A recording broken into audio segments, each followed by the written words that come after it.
Welcome to the Success is Subjective podcast series brought to you by collegealternative.org, presented by Lilly Consulting. I'm your host, Joanna Lilly. In today's episode, I had the pleasure of interviewing Brian Tierney.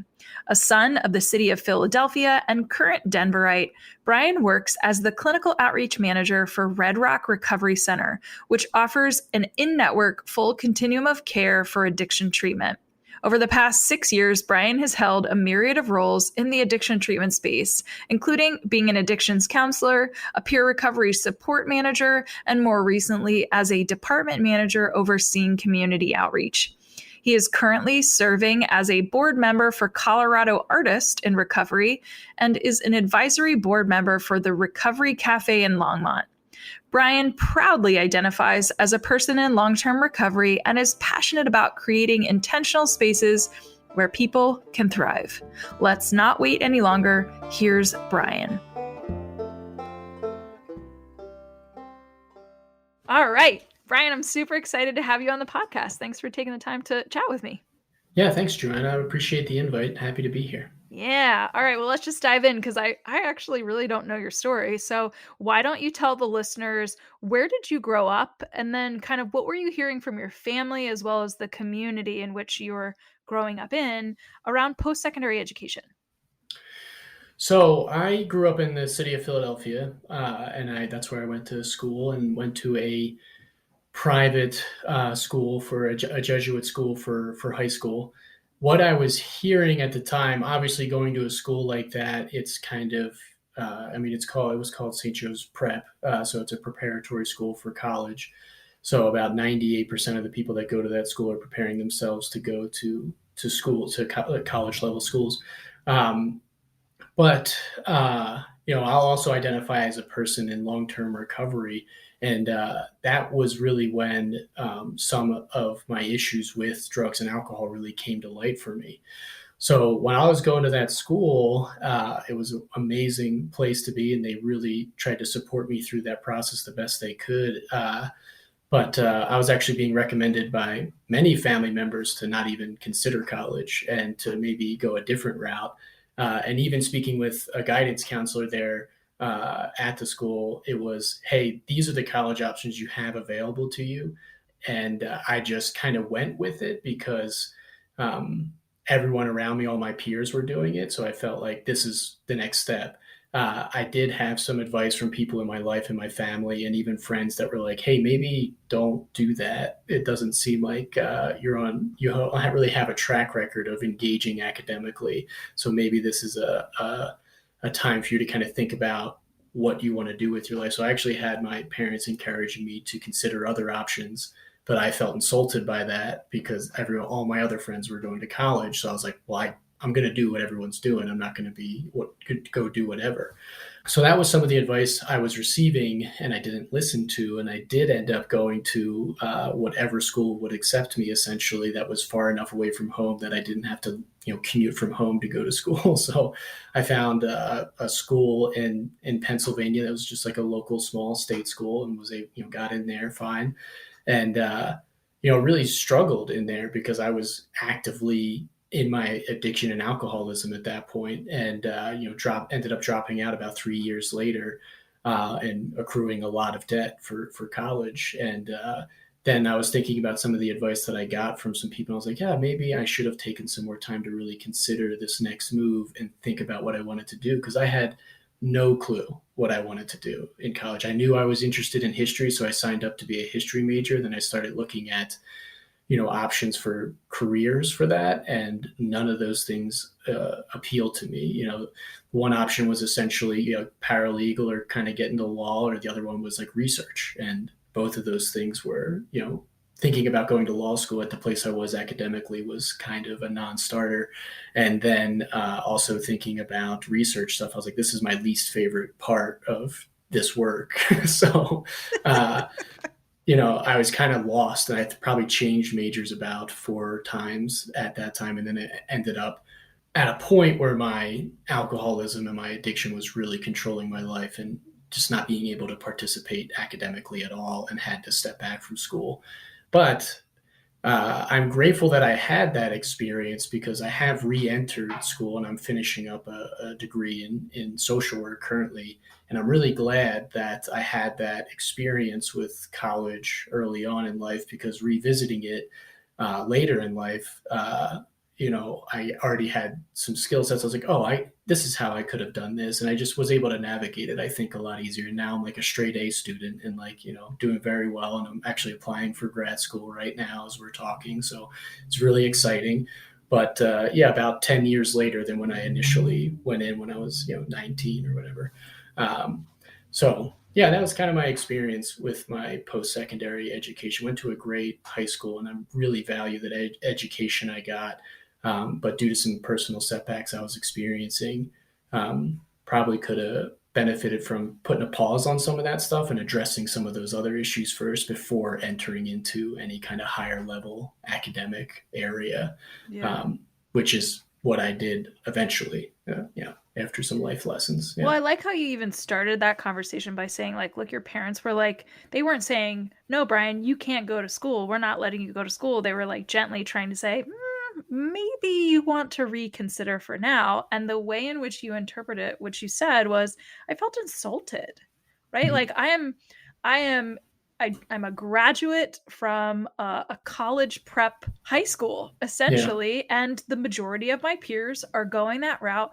Why would you consider me to be anybody other than like within the same group of people? And so of course it's the mind, like I'm just like, I as an outsider hearing your story for the first time, I'm like, of course you would have said like, what, why would you even say that? Like, I am offended, of course I'm going to go to college. And that's, as we know, that's also how addiction works, right? It yeah, takes over everything and yeah, gives you that false sense of security in every area in your life. And so, I think the return to college too is pretty fascinating because college isn't going anywhere, right? yeah, Like you could be, it could have been another 10 years before you decided to go back to school. But yeah. I'm kind of curious actually about maybe let's talk back to the piece of you dropped out 3 years in. So why don't you kind of fill us in a little bit of like, well, what was the experience leaving higher education? And obviously, you don't have to get into the weeds of like your recovery journey Sure. unless you want to. But I think it's also important just to highlight like what were some of the things that you did when you left school between that third year, right, in undergrad and where you are now as a straight A student in long term recovery. But like you did some stuff in between. So, what were some of the things that you were doing during that time? Yeah, that's a great question. I think what was coming up for me at that period when I stepped away, obviously, as I mentioned, the drinking and the drug use and the unresolved kind of mental health stuff that I wasn't dealing with kind of just took me over, and it really became not an option to go back.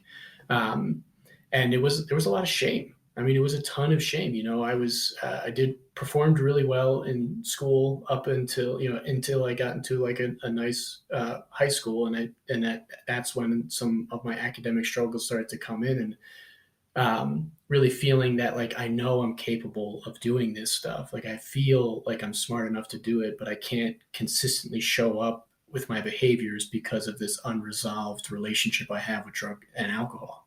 So leaving college with my kind of experience as a teenager going through a prep school, it just like compounded the shame a little bit. Like I was seeing people graduate that I had this like inferiority complex going on. It was like, I'm smarter than that person. How are they getting a degree and I can't figure this out? And I was like in that kind of comparing mindset where I was like, in recovery, we talk about, you compare to despair, right? So that's like, anytime I'm doing that, I'm really setting myself up to just feel very small and insignificant and worthless. So that's a lot of the feelings I was having. And with my, alcoholism and my addiction still in like full bloom, I just kind of leaned into that a little bit and had to go through some tough struggles to figure out that like this is not how I want to live my life, and I really do have an issue here. And I think at that point in my life, that's when I really started to recognize that this is a problem that I don't have control over, and I really started to seek help for those things. So engaging with therapy and entering treatment and doing things like that. to really get curious around how can I resolve this issue in my life so I can accomplish the goals that I want for myself in life. But I don't seem to be able to do anything until this issue is resolved. So that period after dropping out was probably a couple of years of me trying to figure out what recovery looked like for me and how to access it and how to maintain it. And also a process of self-discovery. Like when I first went to college, I had no idea what I wanted to do. I was just going through the motions because I was looking at my peers doing that and didn't want to feel left out or a part of or different from them. So I engaged with it with no real understanding of what I was going to do with my life. And taking that time when I left college to really focus on healing myself. And part of that process is kind of coming to know myself a little bit. When I did decide to re-enter into the college space, I knew exactly what I wanted to do, and I had these firm goals of around like how to accomplish it. So that I've been a part-time student because I work full-time professionally. So re-entering school like that is it's a long process. I've been going back to school for 5 years right now, and finally graduating with my bachelor's here this spring, and we'll be entering into a master's program in the summer. But when you're 2 years in of a 5-year plan and you're really frustrated about a assignment on Thursday night that you have to get done, having those like long-term goals and that knowledge of like, this is really what I want to do helped keep me motivated during those times where it was challenging to get myself to get the tasks done and stay on top of everything. So I never really had that the first time I went to college because I had no idea what I was doing. I had no real goals. I was just kind of doing what I thought my friends were doing. And then when I came back in this time, I was like, this is what I want to accomplish. I want to get this kind of licensure, an LCSW, and that's the goal. And I'm just going to keep chipping away until I get there. And that definitely motivated me at times when it was tough to find the motivation to keep going and keep doing the motions and jumping through all the hoops and the red tape and stuff that can come along with an academic experience sometimes. So I think that was a shift for me that happened post leaving college, was a healing process, a self-discovery process, and knowing kind of what I want to do with the time I have here. So, yeah. I like how you were able to actually just very succinctly summarize kind of almost like these chapters, right? Here's the first phase of like this time period, right? It was the like, I'm starting the healing process. Okay, now I've started it, but what comes next? The self-discovery, right? So I like how you're not compartmentalizing, but I like how you titled kind of those chapters as that kind of progressed. All right, you're listening to the Success is Subjective podcast, and I'm your host, Joanna Lilly. As a reminder, if you've missed any past episodes, you can catch them on Apple Podcasts. My guest today is Brian Tierney. Okay, so back to it. You mentioned being a part-time student while you're working full-time for the last several years. And so why don't you actually just like bring us up to speed? What is the work that you're doing? Like, what's your job? Who are you working for? Tell us a little bit about that. Yeah, happy to. So I currently work with Red Rock Recovery Center, which is an in-network full continuum of care for addiction treatment, and I function as the clinical outreach manager. And I started working with this company back in 2017. It was about a year after I entered sustained recovery. And when getting into this space, I knew I wanted to enter into a helping profession. I didn't know what that would look like. And I also had a lot of fear of financial insecurity around it. I left another career that I was working previously to come into this space at the recommendation of a trusted friend. And what I did really was, I got with my recovery people that I was starting to meet in that first year of really focusing and dialing in on my recovery. And they suggested I check out a few places, and one individual who is another guy in recovery who also worked in the space suggested that I take an entry-level position at a place and do that for like 6 months to a year and see if I actually like doing this work before I actually pursue getting a degree in it. And that was the best advice I got, I think, as far as like, because thinking about wanting to work in the addiction treatment space and then actually doing it, there can be some disillusionment that happens. So he was like, go do it. See if you're burnout or jaded after 6 months to a year of doing like in the trenches operations work, then, you know, this might not be for you, or maybe you love it and this is for you. So I took that recommendation, and it was scary for me to walk through that because it was a significant pay cut to move through that, but trying to embrace some principles in recovery and walk through that fear, was able to do that with the support of my recovery community at the time. Um, and yeah, I took it. I was doing overnight shifts. So at the time it was live-in shifts, which was, it was a totally different world to me. I had never done anything like that. Like I didn't do sober living as a part of my recovery. I think it's a very, very valuable aspect for a lot of people to do, but that wasn't my experience. So this was a new world to me. So I'm doing 3.5 days on, 3.5 days off. So it was just like drinking from a fire hose. But at the time, I had started taking some classes, some gen eds, to get into the social work program for the school I was at, and was starting to learn about stages of change and motivational interviewing. And I got a lot of opportunity to practice that kind of stuff in those scenarios. So I feel like I got like a just ton of experience doing that work. And then after about 8 months, I went to Red Rock and I said, here's my resume. I really love doing this work. I think I may be able to help at a larger capacity as I'm continuing to work on my degree. So I kind of did some time in the trenches there and I ended up working in operations for about 2 years, but I did the live-in house managing for about 8 months, and I loved it. I still have great relationships with some of the guys that I was able to be at the time we called them house managers. Now we call them recovery support specialists. Some of those guys that were in that house with me during that period are still people that are actively involved in our alumni program, and I love catching up with them. There was a bond there that happens when you have that much interaction with somebody and you're living in such close quarters.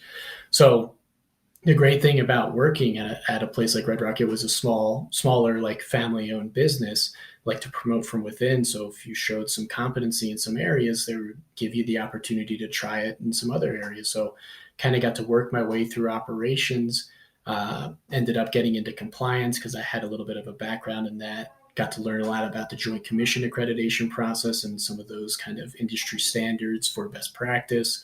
So I was really starting to just like get a ton of information.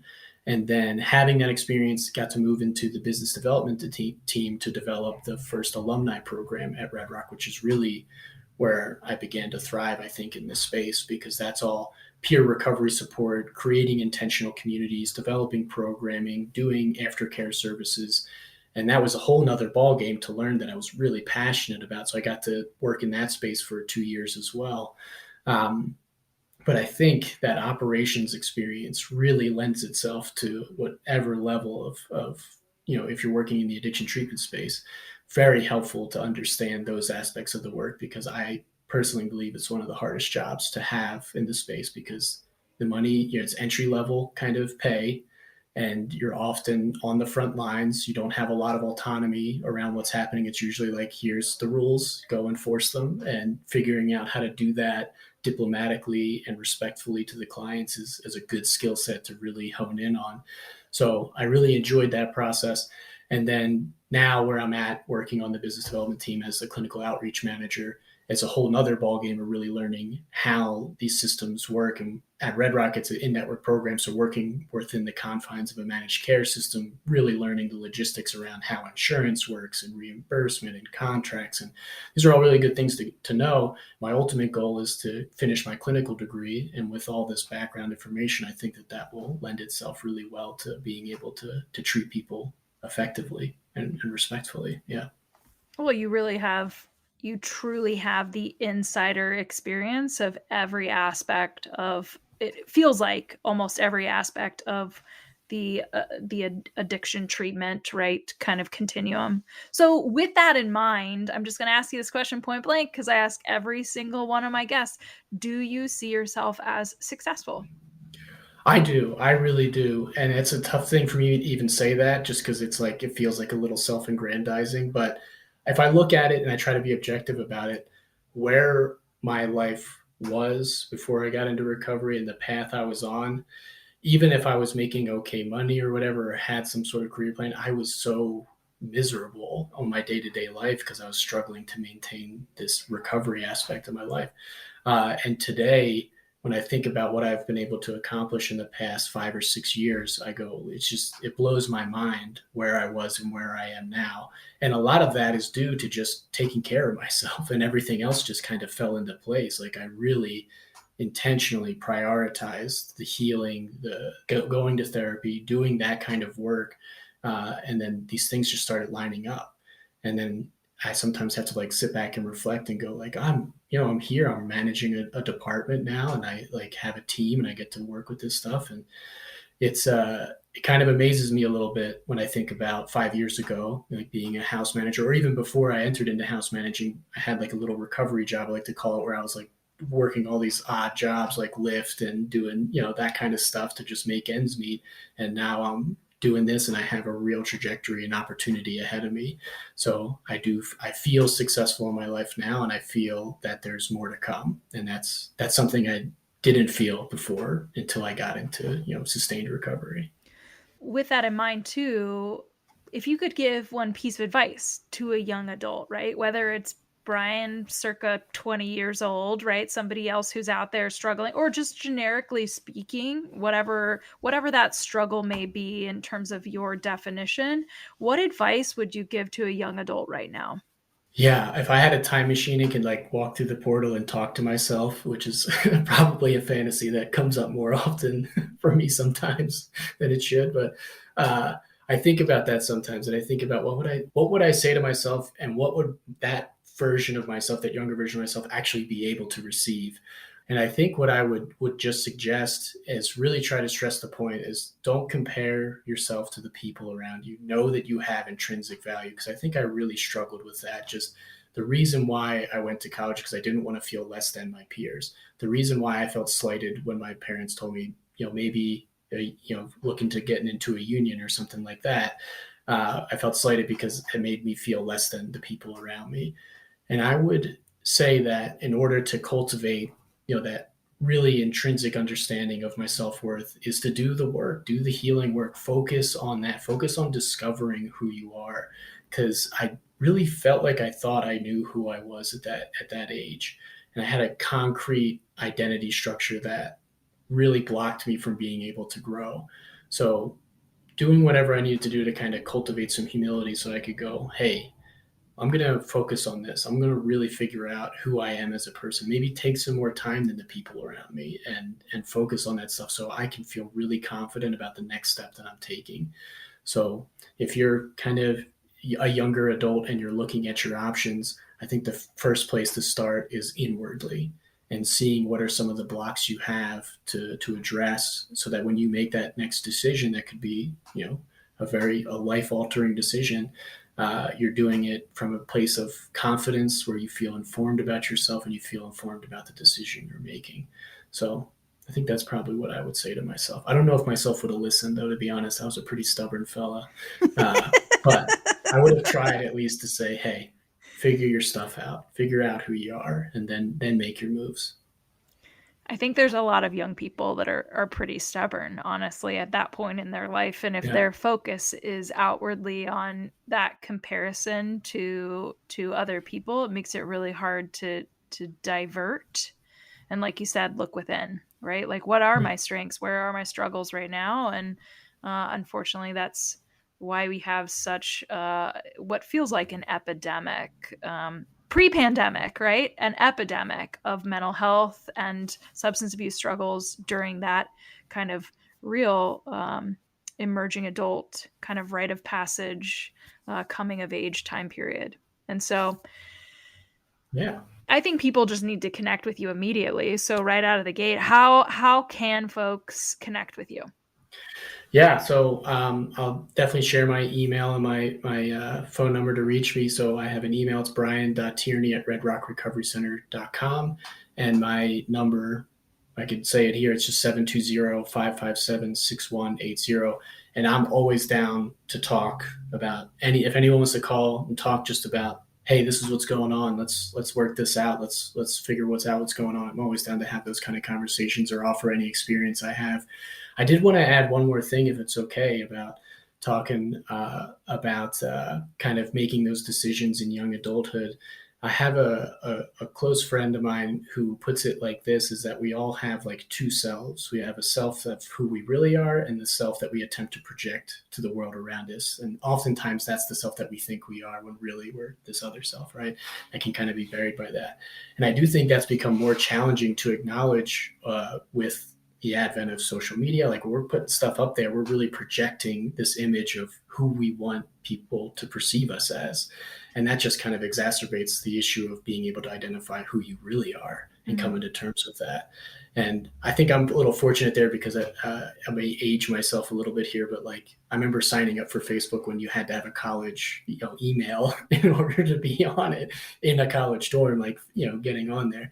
But, with Instagram and all that, TikTok, all that stuff, and it's all wonderful stuff. I'm not saying it's bad or whatever, but I am saying to be cautious and understand that, it is it's part of cultivating that image that you're projecting rather than the image that really is. That's the core of you. So that may be another challenge to kind of hurdle that this generation of people coming up is having to deal with that, I didn't necessarily have to deal with. So I think it is challenging to really access that. I totally remember waiting for my college to be like next on the list for, Yeah. Facebook. So I am right there with you. And in working with young adults, I do think that there's a significant difference in the our generation versus the generation after us, Mhm. which, we're talking about like a couple years, Yeah. but really it's light years of a difference because of how technology has completely shifted. I feel like we could probably have a completely separate conversation just Yeah. shooting the shit on this topic because Yeah.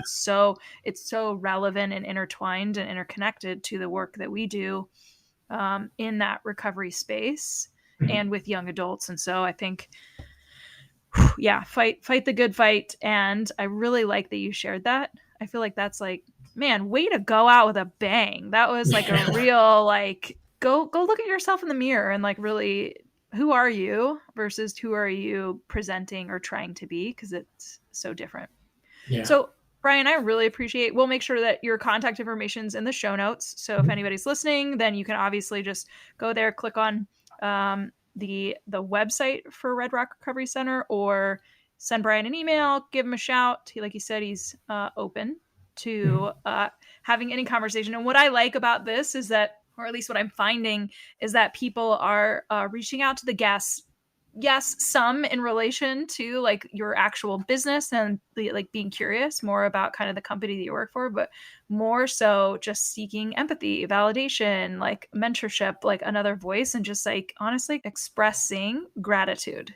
Like thank Mhm. you for being open and honest and sharing your story, and also extending the open door for people to just call you whenever, because I think that's so important. Connection is key.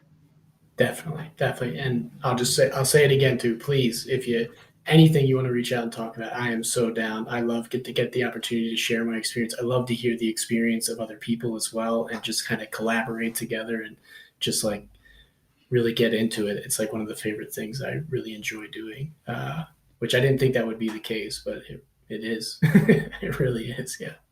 Well, thanks again for taking the time to share your story. Awesome. Thank you for having me, Joanna.